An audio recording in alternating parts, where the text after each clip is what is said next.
Papa mummy के लिए best gift कारवा मिनी।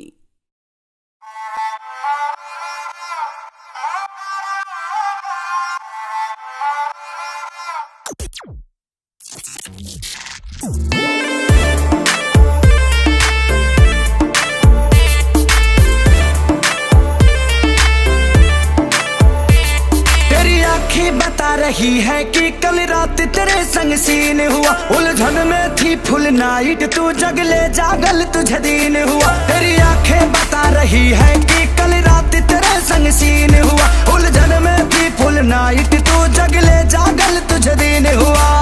तुझको बताऊं कैसे छुआ पिया रे ऐसे, आँखों आँखों में सतानी हो गई। सैया ने देखा ऐसे मैं पानी पानी हो गई।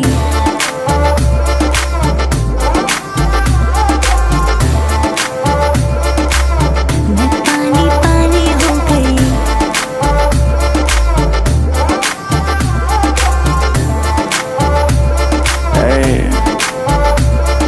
चलबू का ग्लास बखाली भरबू का, साथ आई लइका से डरबू का, अंदर की फीलिंग से लड़बू का।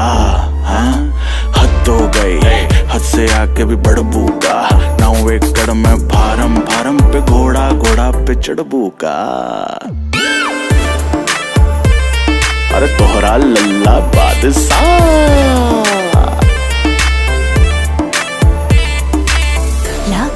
लाज कैसे हम बोले, राज के बात कैसे हम खोले। क्रिएट माहौल कैसे भइल, कैसे मिटवलू मन के माइल। तुझको बताऊं कैसे छुआ पिया रे ऐसे, आँखों आँखों में सतानी हो गई। सैया ने देखा ऐसे मैं पानी पानी हो गई।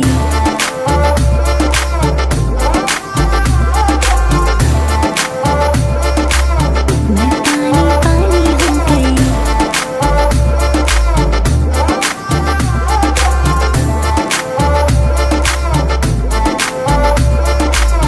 उतना पर्सनल मत होखा, हर बात में ना हमारा के टोका।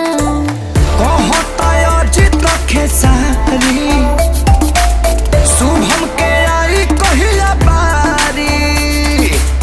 तुझको बताऊं कैसे छुआ पिया रे ऐसे, आँखों आँखों में सतानी हो गई। सैया ने देखा ऐसे मैं पानी पानी हो गई।